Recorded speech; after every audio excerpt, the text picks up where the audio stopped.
So we try to derive an expression for quantization noise. So there's an important understanding of the flow of the derivation, and at the end of this derivation we uh, ended with, finding out the ratio of signal power to noise power, which is basically the signal to noise ratio.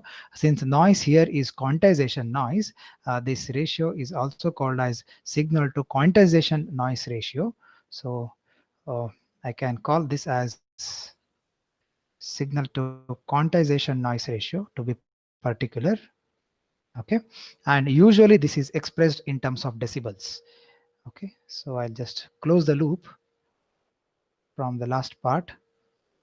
So in terms of decibels, if I take 10 logarithmic on both the sides, so left hand side is 10 log of signal to quantization noise ratio at the output of this quantizer. 3 is one of the term which I can take this as 10 log of 3 10 to the power, base to 10 2 plus 10 logarithmic base to 10, the ratio of the signal power to message signal. Logarithmic value is and we can size 7. This is actually 20 log 2. So this will come out to be around. So 10 log of 2 will be 3.01. So that will be 6.02 times r, and plus 10 logarithmic base to 10. The ratio of signal power to square of the maximum amplitude of the message signal. Okay, so this expression is will be useful in solving few of the numerical problems. Just for a particular case before we move on to tutorial section. So just take a particular special case which also be considered in case of ideal cases where we take full load.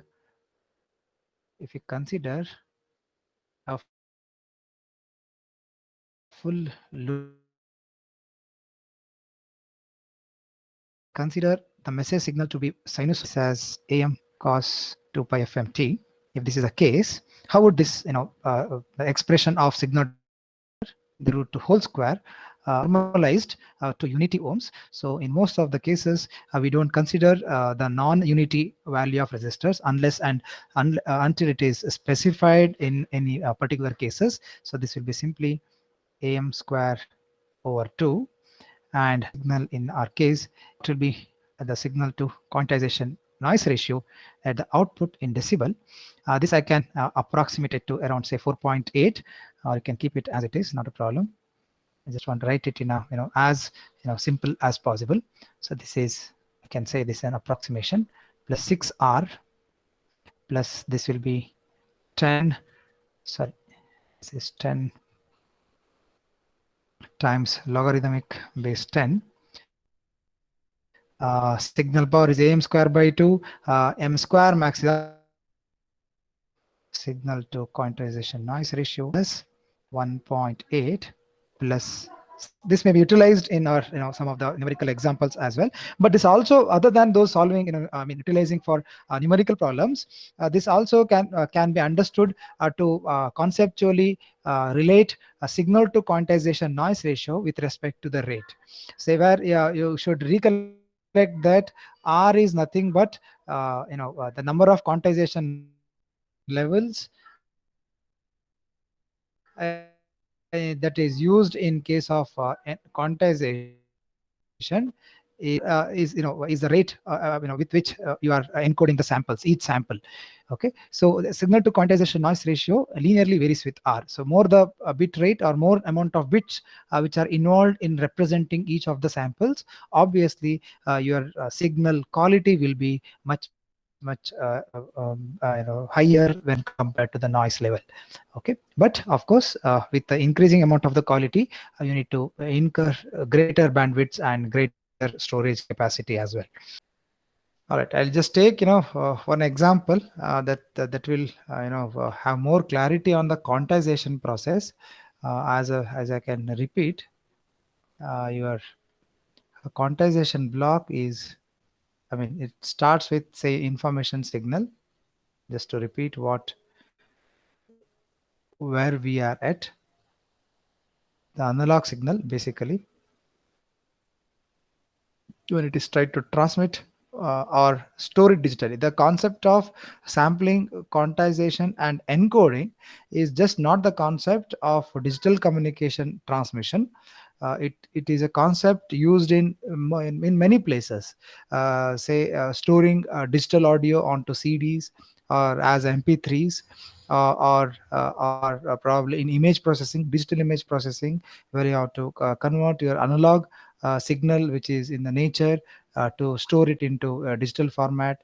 In all such cases, this kind of sampling and quantization is used. Probably in image processing, you may have to use vector quantization as to store the digital data in a more precise manner, because you always crave for the quality of the images. In even in case of videos, you may have to use not just uniform quantization but some advanced quantization methods, but the basic principle remains the same. Anyway, you will be studying non-uniform quantization as A law and mu law quantization, which is next a part of uniform quantization. But nevertheless, the concept of converting an analog to digital is just not ADC, the job of ADC, but it involves more involved steps. As I told, since you want to transmit it, this part is specific to digital communication theory, because we are not, I mean, in case of storage, of course, even in case of storage, you may need to have an anti-aliasing filter to cut off all the unwanted frequency components in the original information signal, which may incur aliasing. Then you pass it through a process called as sampling. So it's a sampler. Then sampler will convert your, I mean, it will convert your continuous time domain signal to discrete time domain signal. So this will be a discrete time domain signal. Then you will have the block called as quantizer. So the quantizer job is to convert your discrete time signal to a discrete in its amplitude as well. And I can say this is your digital information. In fact, it will have its digital, it's meaningful when you try to encode with its binary format. It could be binary, it could be any other format, it could be gray coding. There is something known as complementary coding. So there are so many coding techniques. You might have been exposed to your coding theory in your digital logic circuits when you are studied in third semester. Okay, so this complete block of sampling, quantization, and encoding will convert your analog to digital domain. So in specific to that, you can call these two blocks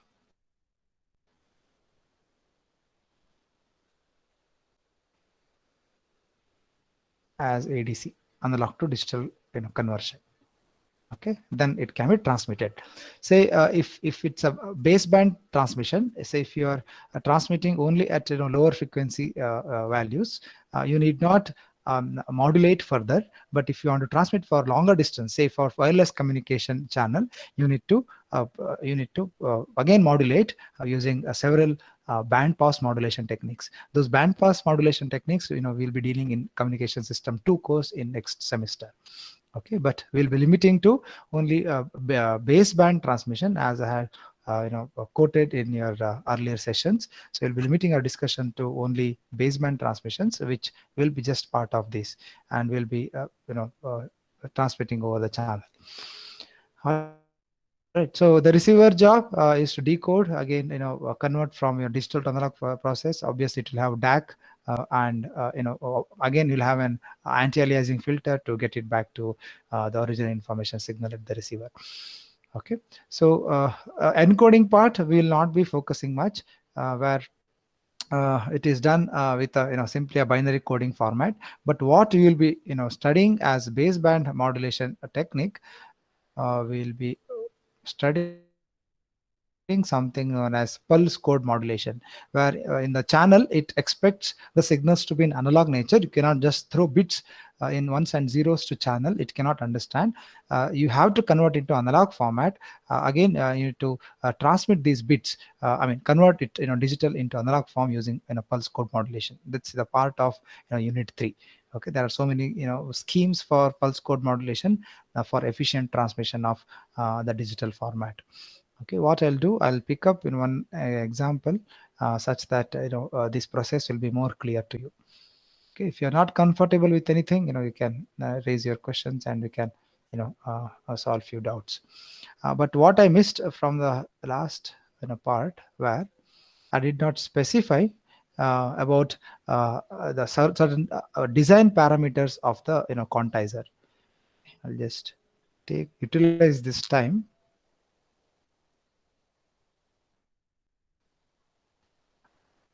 and design parameters of quantizer. Okay, so this is an important part of this course as well. Okay, so the design parameters of quantizer is, first one is step size. Step size, since we know that since we are talking about uniform quantizer, let me be specific with that, because since we take non-uniform quantizer later, it should not be misleading. Okay, so this is uniform quantizer. Okay, so first important parameter is your step size. As you know that it's a uniform quantizer. Since it's a scalar uniform quantizer, by default we have taken this to be a scalar quantizer. We are not talking about any two-dimensional, more than two-dimensional quantizing techniques. Here it's on a linear scale. Say for this scalar quantizer, if there are continuous range of signals of the analog signal which is incoming, we try to map a range of these signals onto certain quantums.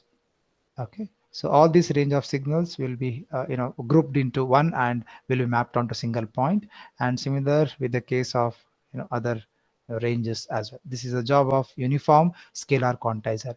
So these each of these step, each of these difference is called a step size, and we denote it as delta.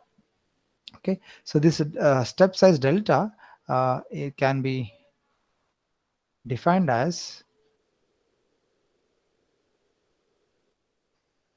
I think we have given a term called as m suffix max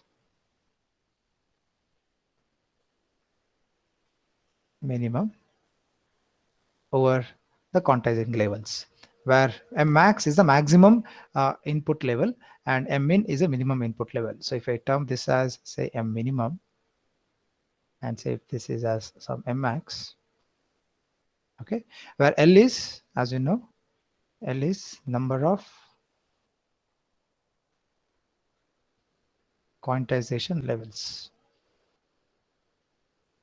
Okay, I'll take one example on MATLAB as well. I'll just simulate this particular I'll just try to calculate all these design parameters using MATLAB programming, probably in the next class itself. Okay, I'll try to do that so that it will be more interesting. Okay, then you have another, as obviously you have got L itself, which is nothing but 2 power R, where R, as you know, is number of bits per sample. Okay, this is a quantization level. So this is another important design parameter, and there is something known as okay, so this is the part of quantizer, but it should convert your discrete time discrete time analog signal to digital signal, where its amplitude is also digitized. So we need to talk about the output of a quantizer as well. Correct. So how does it encode in binary format? So output of quantizer should also be considered when you're talking about its design. Okay. Okay, in order to find out the output, say what is a quantized output for a given value of an analog signal. Okay, because my analog signal can vary between minimum m minimum and m max. Say if it's some random signal which I have supplied to the ADC block, say for a random value of m, sample value of m, what will be my output at the at the output of a quantizer. So we can say this as my mathematic, I mean the basic mathematics theory says that any output of the quantizer is nothing but the minimum value that it can handle plus some index I times delta, where this I, which is the index, which can be found as rounding off, okay, this random value m minus the minimum value over delta. Okay, so this I index, where I is the, I can just say this is the index which specifies the binary code. This is the index corresponding the binary code.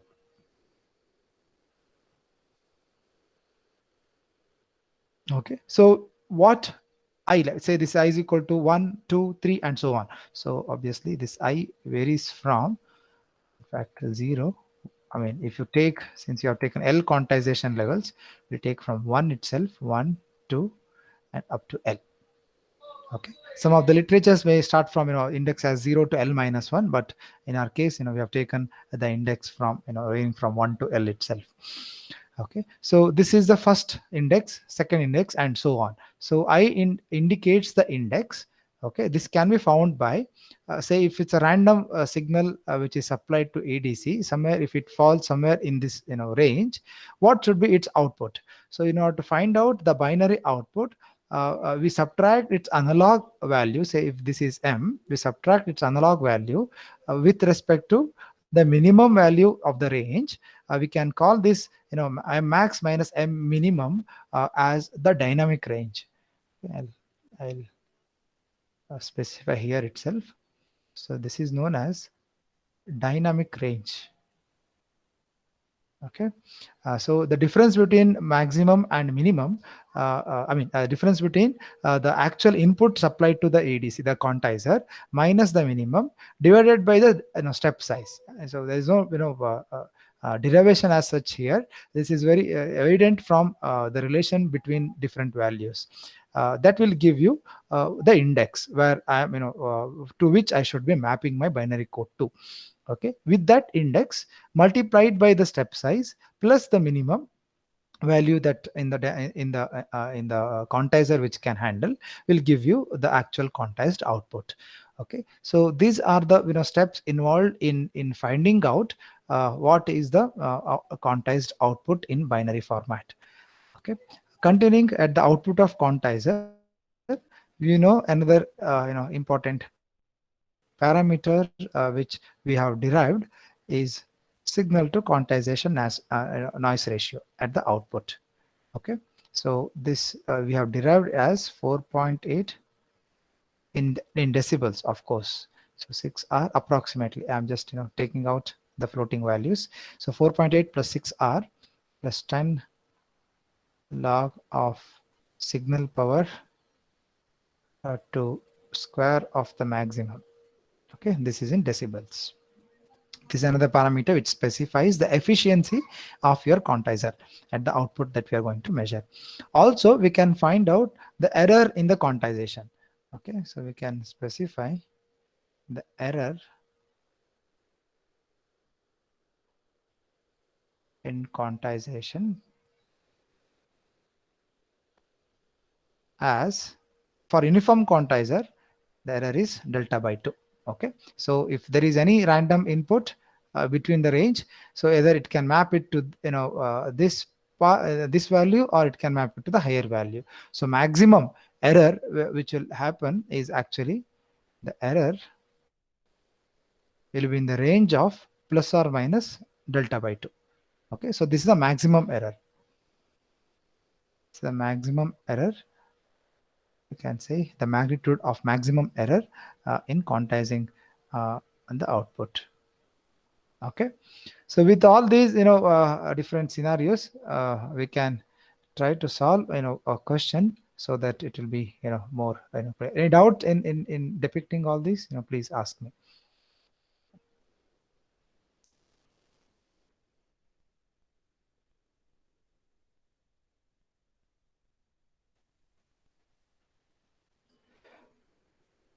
Okay, I'll pick one specific question which I had my at my ready hand. Say there is a 3-bit ADC, a 3-bit analog to digital converter channel accepts an analog input ranging from 0 to 5 volts. We need to determine the following. Okay, so we'll also calculate some parameters more than these, which will be very useful in better understanding of the process.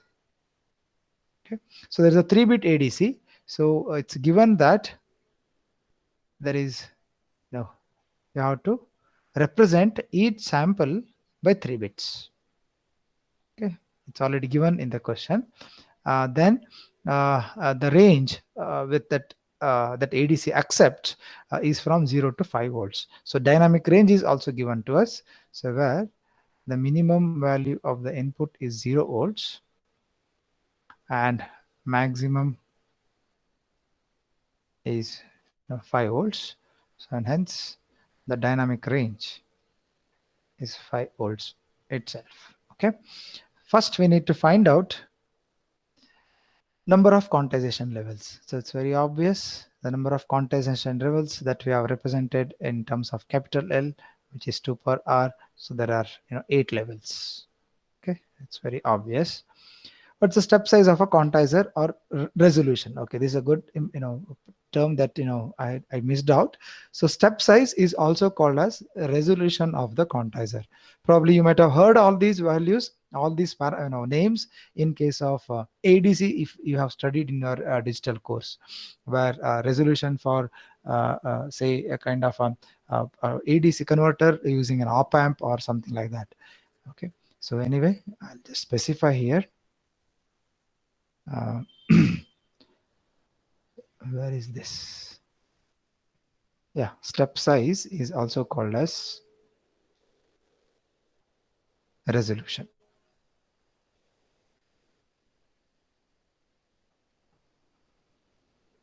Okay. Okay, how will you calculate the resolution or the step size? Step size is nothing but,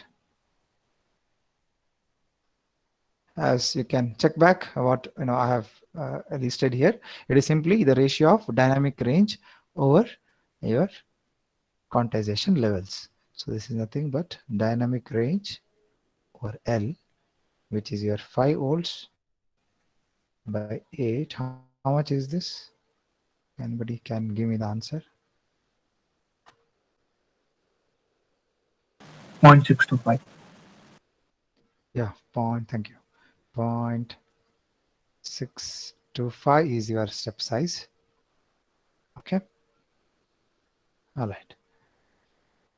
Then the third part of the question is we need to find out the quantization level or the output level when the analog voltage is 3.2 volts. So it is given that for some random value of the input, say 3.2 volts, what is the output? So for that also I have given output is m suffix q. So this is the quantized output. Okay, the quantized output still will write in volts only. Then we will as a fourth part we will try to encode it using binary format. Okay, so mq, as I have specified, this is simply the difference between, as you may check here. So this is basically the minimum value of the range plus I times delta. But we need to find out this index I as well. Index I is nothing but whatever value that we get rounded off to say m, the difference between the unlock input minus, the difference between the current unlock input with respect to the minimum value over delta. Okay, so this will be minimum over delta. So how much will this give? It'll give me. Just give me the floating point value. How much is this? 3.2. Minimum is 0 itself, so simply it is 3.2 over 0.625. How much is that?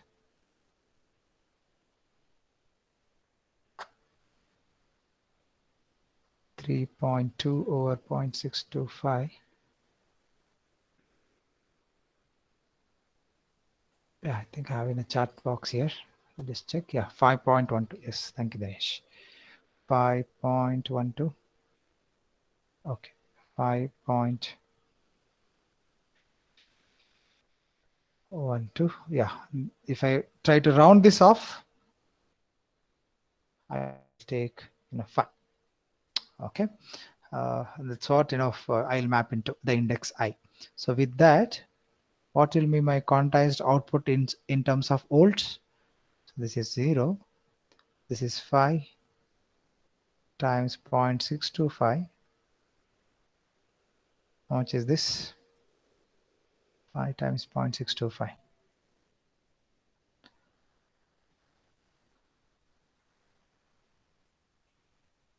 I think 0.625 is 1 over 250, if I'm not wrong. 1 over 50.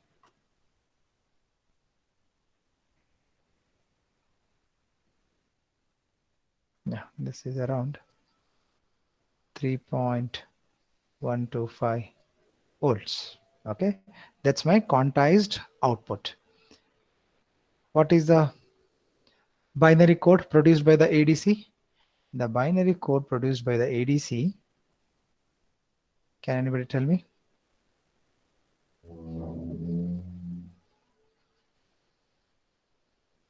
What is the binary code produced? It's very, very simple. 1010. Yeah, exactly, because the index is 5. Okay, it's good. So binary code produced is 0. So we are mapping the quantized output 3.125 volts to the binary code to 101. Okay, so we can proceed further in calculating the error that has been produced by mapping this analog to digital. Say this will have an error. Okay, quantization error. I'm not talking about the maximum quantization error. Maximum quantization error is simply delta by 2, which is 0.625 by 2. But what is the actual error that has incurred in converting this analog to digital domain? Okay, so this quantization error QE can be calculated other means, which is simply as we have stated in probably in the beginning of the session of quantization itself. This is simply the difference between the quantized output with the actual value. Okay, so the quantized output is actually 3.125, but the actual input to the system, say, I'm sorry, I'm using X everywhere. So this is supposed to be M as per our notation, minus 3.2. Okay, so this will give us how much? Minus 0.075. Okay, so this is my quantization error in terms of voltage. Okay, that's how you can find out the error occurred in converting your analog to digital part. Okay, that's how some of the parameters which involved in quantizing can be determined. Of course, you can check back that this is definitely less than the maximum quantization error that we had defined as QE. where this is nothing but magnitude of delta over 2. Okay, so delta over 2, it will be around the point 3 something. So definitely this error is lesser than that. So that's how you can have certain design. If you are asked to design any mid rise or mid thread quantizer, and this is how you go about in solving or designing any quantizer, uniform quantizer in particular. Of course, you can calculate the signal to quantization noise ratio for this case as well. If you assume if you have sinusoidal input, you can as well calculate signal to quantization noise ratio as the formula boils down to simply 1.8 plus 6R. Otherwise, if you have specific, okay, since we have specific signal power, then we can do this. Okay, I'll go back to the generalized equation as 6R plus 10 log signal power to square of maximum. Okay, so this is nothing but 4.8 plus 6 times how many bits that you have taken per sample? 3 bits per sample that you have considered. 10 log signal power. How will you calculate signal power? We have been given with the input voltage, which is 3.2 volts. So we can find out the AC signal or the RMS signal power content in it. So we know that this is the RMS signal power or the AC signal power, which is nothing but whatever is the amplitude by root 2 the whole square for unit ohms of resistance. Okay, so A that is given to us is 3.2. So 3.2 by 3.2 square by 2. How much it will be?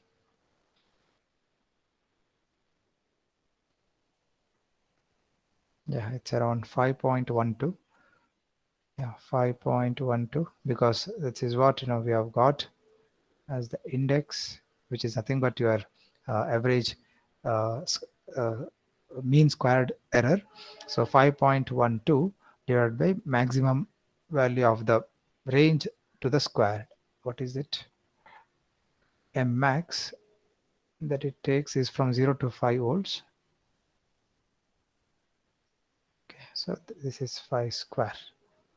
Okay, so you can calculate this, and you can express the signal to quantization noise ratio in terms of decibels.